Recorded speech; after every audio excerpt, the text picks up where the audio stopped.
قیدی سہیل عظیم آبادی کا ہے۔ قیدی میں کردار جو ہے رام سنگھ، راجا، تیجا سنگھ، جیت سنگھ، یعنی 3 سنگھ ایک راجا ہے۔ رام سنگھ، تیجا سنگھ، جیت سنگھ اور راجا قیدی میں۔ چلیے شروع کرتے ہیں۔ قیدی کھڑکھڑا جھنجھن قیدی افسانہ ہے۔ کھڑکھڑ جھنجھن ہتھکڑی اور بیڑیوں کی زنجیریں بولی۔ قیدی نے ایک لمبی جمائی لی اور اٹھ کھڑا ہوا۔ چھوٹی سی کوٹری میں وہ بند تھا، بالکل اندھیری تھی۔ اس نے پھٹی پھٹی آنکھوں سے چاروں طرف دیکھا، مگر وہاں قبر کا اندھیرا تھا۔ کچھ کہاں سے آتی، وہ اس سے زیادہ خیالوں کی زنجیر میں جکڑا ہوا تھا۔ آس و نراس میں جکڑائی چھڑی ہوئی تھی۔ 3 مہینے سے وہ قید میں تھا۔ اب اس کا مقدمہ ختم ہو چکا تھا۔ جج فیصلہ سنانے کو تاریخ دے چکا تھا۔ کبھی آس کی دیوی آ کر اپنی جھلک دکھا جاتی۔ اس کو یقین ہو جاتا کہ وہ پھوٹ جائے گا۔ اپنے وکیل کے زوردار بحث کو یاد کر کے وہ خوش ہو جاتا۔ اس کو بوڑھی اندھی ماں، بیوی اور جوان بیٹی یاد آ جاتی۔ اس کو خیال سے جلد ہی وہ رہائی پا کر ان سے ملے گا۔ ان کے دل کو کنول کھلنے لگتا، ہونٹوں پر خوشی کی مسکراہٹ دوڑنے لگتی۔ جس کو دیکھنے والا وہاں کوئی نہ تھا، لیکن اس کو یہ خوشی زیادہ دیر تک قائم نہ رہتی۔ نراسا کی دیوی کو کالی مائی کی مورتی سے زیادہ بھیانک روپ میں اس کی نگاہوں کے سامنے آ جاتی۔ پھر اس وقت یاد آ جاتا جب اس نے بوڑھی سنارن کو قتل کر دیا تھا۔ اس کی ساری چیزیں لے کر بھاگ آیا تھا۔ اس کو یقین ہو جاتا کہ اسے پھانسی کی سزا ضرور ہوگی۔ وہ سارے بدن سے کانپ جاتا۔ اس کی ہولناک چیخ کانوں میں گونج اٹھتی، جو بوڑھی عورت کے منہ سے نکلی مگر حلق ہی میں ڈوب کر رہ گئی تھی۔ اس وقت زیادہ سے زیادہ امید بندتی تو یہ کہ پھانسی نہ ہوگی، لیکن کالا پانی کی سزا تو ضرور ملے گی۔ وہ سوچنے لگتا، اف، سب لوگوں سے دور اور اتنی دور کہ نہ مجھے گھر والوں کی خبر ہوگی اور نہ گھر والوں کی میری۔ سوچتا اس نے بہت بہتر ہے کہ پھانسی ہی دے ملے۔ ایک مرتبہ چھٹی مل جائے۔ موت سے بدتر زندگی گزارنے کا کیا فائدہ؟ بوڑھے اور اندھیری ماں کا کون خیال کرے گا؟ بیوی جس کی پہلی اور آخری امید میری ذات سے بندھی ہے، اسے کون سہارا دے گا؟ اور جوان بیٹی، اسے اب کون بیاہے گا؟ اس کی بیاہ کے لیے تو یہ سب کچھ ہوا۔ یہ سب خیال کر کے اس کے دل اور دماغ میں کھلبلی سی مچ گئی، اور کچھ سمجھے بغیر تیزی سے چلنے لگا۔ زنجیر زور سے کھڑکھڑائی۔ باہر سے وارڈر نے آواز دی، قیدی، ہاں قیدی، ابھی تک سوئے نہیں تم؟ وارڈر نے پوچھا۔ نیند سکھ میں آئی ہے، بھانتی دکھ میں کہاں؟ قیدی نے جواب دیا۔ ٹھیک کہتے ہو قیدی، ہاں، وارڈر نے کہا۔ اتنے میں کسی کے پاؤں کے چاپ کی آواز سنائی دی۔ قیدی اور وارڈر دونوں چپ ہو گئے، مگر ایک ہی گھنٹے میں منٹ میں آنے والے نے کہا، بھائی رام سنگھ، یہ سالے بدماش کہیں بھی ہو، ہاں، بھلے مانس کو چیخ نہیں لیتے۔ جب پھٹے رہتے ہیں تو لوگ ان کی ڈر سے پوری نیند ختم نہیں سوتے۔ جب کچہری جیل میں آتے ہیں تو ہم لوگوں کی جان کھاتے ہیں۔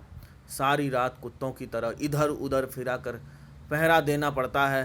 ہم راجا ہوتے بھائی رام سنگھ تو سب سالوں کی چن چن کر مارتے، بھلے ہی راجا نہ ہوئے۔ رام سنگھ بولا، مگر یار تم راجا ہوتے تو ایسا کہتے ہی نہیں۔ آج بھی راجا ہے کوئی، مگر وہ ختم کیوں نہیں ہو کرتا؟ تم بھی راجا ہوتے تو ایسا ہی بے فکر ہوتے۔ نہیں بھائی رام سنگھ، تمہارے سمجھنے کا پھیر ہے۔ بیچارہ راجا تو 7 سمندر پار ہے، اسے ہمارے خبر کب ہوتی ہے؟ اس نے ہمارے دیکھ بھال کے لیے سینکڑوں افسر رکھ دیے ہیں۔ تب بھیا تیجا سنگھ۔ رام سنگھ بولا، یہ افسر ایسا کیوں نہیں کرتے؟ اپنے موت سے کب چھٹی ملتی ہے؟ جو پرجا کو کوئی دیکھے، ہم ہوتے تو بتا دیتے۔ تیجا سنگھ نے اس انداز میں جواب دیا جیسے اس کی اس بات کا کسی کے پاس جواب ہی نہیں ہو سکتا۔ پھر سر اٹھایا اس نے اندر سے۔ رام سنگھ کو اس نے دیکھا، جس کا مطلب یہ تھا کہ تم بدھو ہو۔ ساری باتیں میں جانتا ہوں۔ رام سنگھ بھی اس کے اس بات کا جواب نہ دے سکا۔ وہ تیجا سنگھ کا منہ دیکھتا رہ گیا۔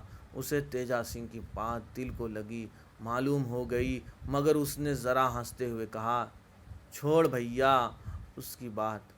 اگر چور اچکے نہ ہوتے تو ہم لوگ کو پیٹ کہاں سے بھرتا؟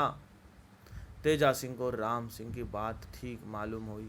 وہ خوش کے ساتھ بولا، ٹھیک کہتا ہے یار، میری بات 16 آنا صحیح کہی۔ رام سنگھ سے تیجا سنگھ کی اس اعتراض کو سن کر خوشی سے مونچھیں اٹھیں، جیسے اس نے کوئی بڑا کام کر دکھایا تھا۔ وہ مونچھیں اٹھاتے ہوئے بولا، بھیا تیجا سنگھ، سنا ہے جنانا وارڈ میں کوئی جوان لگائی آئی ہے۔ کیسی ہے؟ ہے کوئی رسیلی چمیلی اور رنگیلی؟ چھوڑو بھائی، بڑے مزے کے ساتھ اس کی بات کر رہی تھے۔ چھٹو بھائی، تیجا سنگھ نے ڈر کر کڑکڑا کر کہا، ہے تو چٹنی مزیدار رسیلی چھبیلی اور طرح دار چمارن ہے بھائی، چوری کر کے آئی ہے، 4 مہینے کی سزا ملی ہے۔ رام سنگھ نے مونچھوں پر تاؤ پھیرتے ہوئے کہا، ارے بھائی، ایسی جوان عورت کو تو چوری کرنے کی کہاں ضرورت تھی؟ روپیہ تو اس کے پاؤں پر برستا ہے نا، آخر چمارن سالی۔ تیجا سنگھ نے ذرا افسوس بھرے لہجے میں کہا، یار ہم اسے بڑے دیر بات کرتے رہے، سب بات ہم سے بولی کہتی ہے، اس نے چوری نہیں کی تو پھر؟ رام سنگھ نے حیرت سے پوچھا۔ تیجا سنگھ نے جواب دیا، مگر ذرا دھیمی آواز میں، کہتی تھی اس کا مرد زمیندار کا حلواہا تھا، وہ بھی زمیندار کے گھر کام کرتی تھی۔ ایک دن زمیندار کی نیت اس پر پڑی ہوگی، کام کے بہانے اس کو کوٹری میں لے جا کر بے عزتی کرنا چاہتا تھا، مگر راضی نہ ہوئی، حلہ کرنے کو کہا۔ اسے زمیندار نے حلہ کر کے اس کو پکڑایا اور پولیس سے حوالے کر دیا۔ رام سنگھ نے ذرا رنجیدہ ہو کر جواب دیا، یہ تو بڑا ظلم ہے یار، مگر تھا سالہ بڑا چالاک، بات بڑھنے ہی نہ دی، پولیس کے حوالے کر دیا۔ تیجا سنگھ، یار ہمیں بھی اس کی بات سن کر بڑی دیا آئی۔ ارے یار، اس کی بڑائی کریں ہم، بالکل جوان ہے تو کالی، پر آنکھ کیسی رسیلی ہے، بولی کیسی رس بھری ہے صورت، واہ رے واہ، رام سنگھ نے ایسے انداز میں کہا جیسے لالچ سے وہ مچل گیا۔ ارے یار، تم نے تو آنکھوں اور دل کا مزہ لوٹ لیا۔ کیوں ہو یار قسمت کے سانڈ۔ تیجا سنگھ کی بات کا اندازہ بدل گیا، فخر کی ساتھ بولا، بس اتنا ہی، اگر 5-6 دن میں اس کو اپنا نہ لیا تو کہنا۔ تیجا سنگھ کی یہ بات سن کر قیدی کے دل میں غصے کی ایک لہر دوڑی۔ پھر اس نے کچھ ہوش نہ رہا اور دونوں پھر کیا ہولے اور نہ بولے۔ وہ اندھیرے کمرے میں بند تھا، ہر طرف سناٹا تھا، مگر خیالوں کی دنیا میں نہ جانے کہاں سے ہو کر آیا تھا۔ کیا کام ختم کر لے، وہ اپنی ساری مصیبتوں کو بھول گیا۔ اس نے منہ سے نکالا، پاپی بدماش، ہم پاپیوں کے رکھوالے چنڈال۔ سوچنے لگا بین نے قانون کا پاپ کیا تو اسے جیل کے کوٹری میں آگے کیا ہوگا کچھ معلوم نہیں، لیکن جو لوگ یہاں پاپ کریں وہ کہاں جائیں گے؟ پاپ کی سزا ملنی ضرور ہے، لیکن جب پاپ کو قانون کی آنکھوں دیکھ سکیں، انصاف کے ساتھ جھگڑ کر سزا نہ دے سکیں، اس کی سزا کیسے مل سکتی ہے؟ اور سزا ملے ضرور۔ اس نے کوشش کی اور دونوں وارڈروں کی طرح باتیں سننے، لیکن اسے کوئی آہٹ نہ معلوم ہوئی۔ وہ آ کر پیچھے ہولے کمبل پر بیٹھ گیا، لیکن اس کا دماغ برابر کام کر رہا تھا۔ ایسا پاپیوں کو سزا کی طرح ملنی چاہیے۔ تیجا سنگھ کی بات اس کے دماغ میں برابر چکر کاٹ رہی تھی۔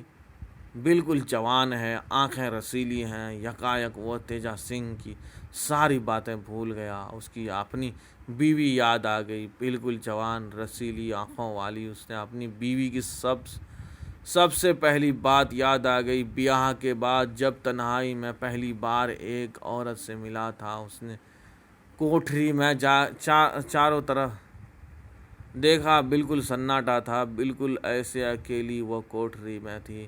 فرق تھا کہ اس چراغ کے دھیمی روشنی میں یہ بالکل اندھیری، اور وہاں ذرا آرام بستر تھا، وہ یہاں سخت زمین پر کمبل کا بچھونا۔ اس پر اپنی بیوی کی پہلی بات یاد آئی جب اس نے محبت سے چھیڑا تھا، اور وہ بالکل بناوٹی غصے میں بولی تھی، ادھر سو جاؤ نا، تنگ مت کرو۔ نیند آ رہی تھی، پھر وہ اس کے ہاتھ کو جھٹکتے ہوئے بولی تھی، تمہیں نیند نہیں آتی تو جا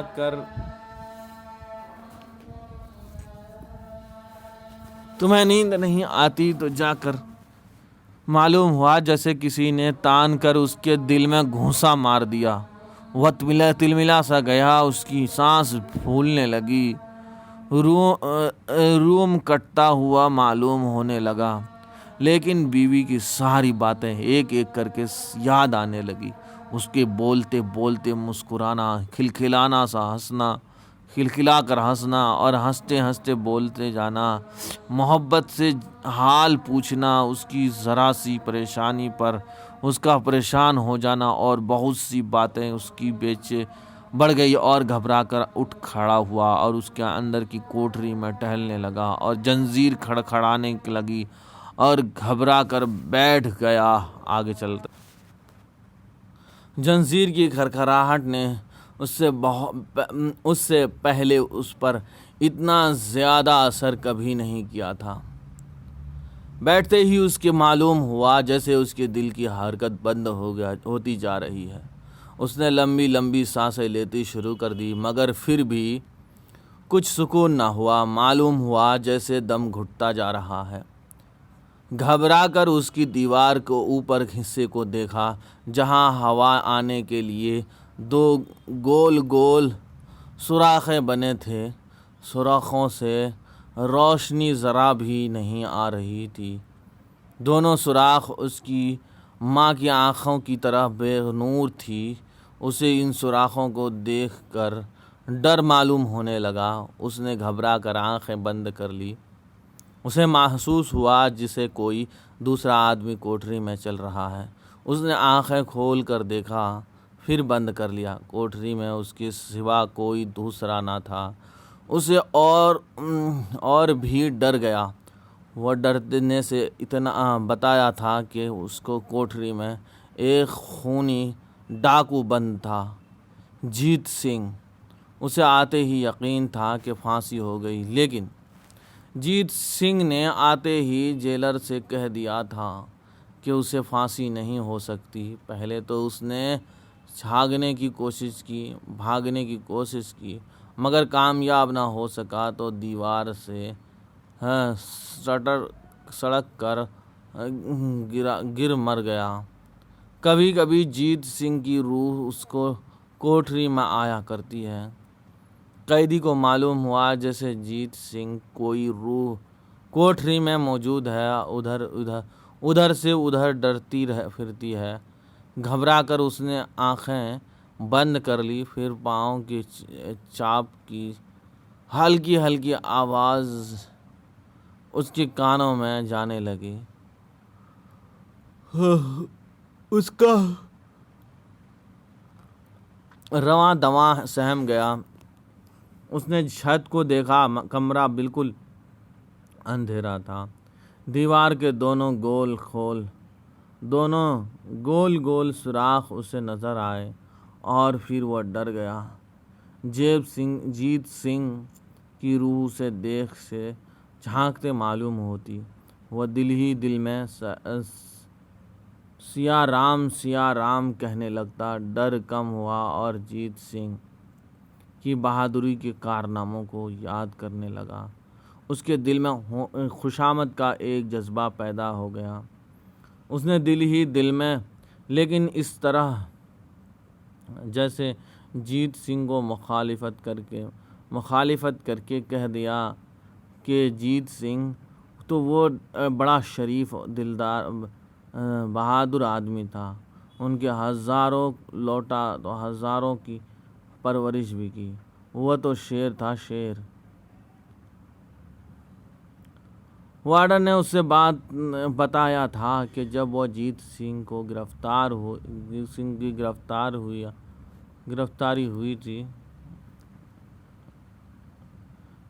ہوا تھا، ہزاروں بیوہ عورتیں روتی چیختی کچہری میں آئی تھی اور امیرداں کا دشمن تھا، غریبوں کو رکھوالا مرد انصاف ور تھا، امیروں کو لوٹ کر غریبوں کی دیا کرتا تھا، اسے تو انعام اور منصب ملنا چاہیے۔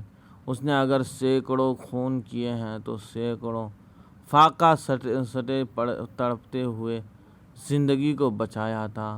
اس کا کوئی گناہ نہیں تھا۔ اس کے دل کو سکون ہوا، لیکن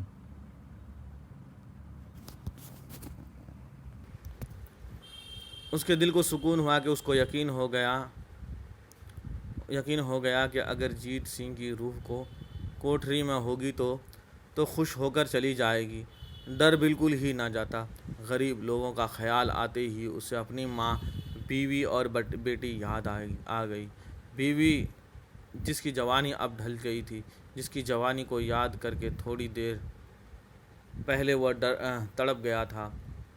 تیجا سنگھ اور رام سنگھ کی بات یاد آئی اور وہ غصے سے بھوت ہو گیا۔ اسے خیال آیا اس کی بیٹی جوان ہے، اس کی بیاہ کے لیے سب کچھ ہوا، اگر اس کے بیاہ کی بات بیچ میں نہ ہوتی تو سنارن کا خون کیوں ہوتا؟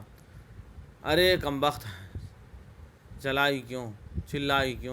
چلاتی نہیں تو اس کو مار ڈالنے کی کیا ضرورت تھی؟ کمبخت کی نیند ہی کیوں ٹوٹی؟ اگر نہ جاگتی تو جب چاپ روپیہ لے کر بھاگ آتا، نہ اس کی جان جاتی اور نہ آج اس کوٹھری میں حیرت ہوتا۔ پھر وہ سوچنے لگا، لیکن وہ اتنا روپیہ کیوں جمع کر رکھی تھی؟ اس کا کیا فائدہ تھا؟ اچھا کھاتی تھی نہ اچھا خریدتی تھی؟ کوئی بال بچہ بھی تو نہ تھا اس کے لیے جمع کر رہی تھی؟ آخر اس کو اتنی روپوں کی ضرورت کیا تھی؟ اس نے اتنا روپے جمع کیوں کیا تھا؟ 100 روپے بڑھانے کے لیے۔ پھر وہ سوچنے لگا، اگر میں نے بوڑھیا سنارن کو قتل کر دیا تو کیا برا کیا؟ اس نے دنیا کا کیا بگڑ گیا؟ وہ اکیلی جان سے گئی۔ مرنے کے بعد ایشور مجھ سے سمجھنے گا، سزائیں دے گا، لیکن اگر مجھے پھانسی دے دی گئی تو بیوی، بیٹی اور بوڑھی ماں کو کون دیکھے گا؟ بیٹی کا بیاہ کون کرائے گا؟ میں تو بڑھیا سے کتنی خوشامد سے قرض مانگا تھا، دیتی تو یہ سب کچھ کیوں نہ ہوتا؟ اس میں میرا قصور بالکل ہی نہیں، سب اسی بڑھیا کا قصور ہے۔ اس کو اپنے بے قصور ہونے کا یقین ہونے کا اور ساری باتوں کی جتنا زیادہ سوچتا تھا بے قصور معلوم ہوتا تھا۔ آخر اسے یقین ہو گیا کہ وہ ضرور رہا ہو جائے گا۔ وکیل نے بحث بھی خوب کی ہے۔ خوشی کی ایک لہر اس کے سارے بدن میں دوڑ گئی۔ اس کے معلوم ہوا جیسے وہ رہا ہو کر گھر جا رہا ہے۔ خوشی اس دل کی ملبوس اچھلتا جا رہا ہے۔ لوگ راستے میں اسے دیکھ کر کہہ رہے ہیں، بیچارہ بے قصور تھا، چھوٹ گیا۔ اپنے پرائے خوشی ملنے آئیں گے۔ گھر پہنچا، ماں نے ڈر کر بلایا لیکن چھاتی سے لپٹا لیا۔ گال، پیشانی اور ہاتھوں کو چومنے لگی۔ بیوی ذرا دور کھڑی خوشی کے آنسو بہانے لگی۔ بیٹی اس کے پاؤں سے آ کر لپٹ کر رونے لگی۔ رشتے کی ساری عورتیں آنگن میں آ کر جمع ہو گئی اور اسے دعائیں دینے لگی، اور ہر ایک سے خوش ہو کر مل رہا تھا۔ یکایک تیجا سنگھ اور رام سنگھ کی آواز سنائی دی۔ رام سنگھ بول رہا تھا، گجب ہے اس کی آنکھیں یار، بولی ہے کسی سریلی مگر بڑی کٹھور معلوم ہوتی ہے۔ گجب ہے اس کی آنکھیں یار، تیجا سنگھ اور رام سنگھ۔ تیجا سنگھ نے جواب دیا،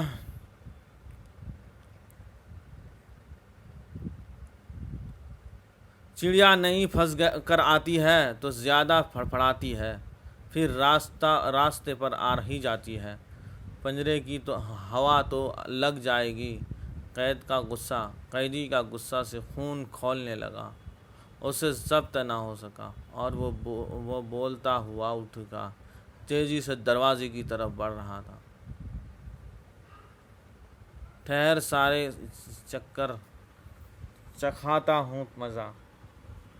لیکن وہ دروازے سے جا کر ٹکرا گیا، سر میں سخت چوٹ آئی اور لڑکھڑا کر گر پڑا اور گھنٹی بجائی۔ جیلر کو خبر دی گئی۔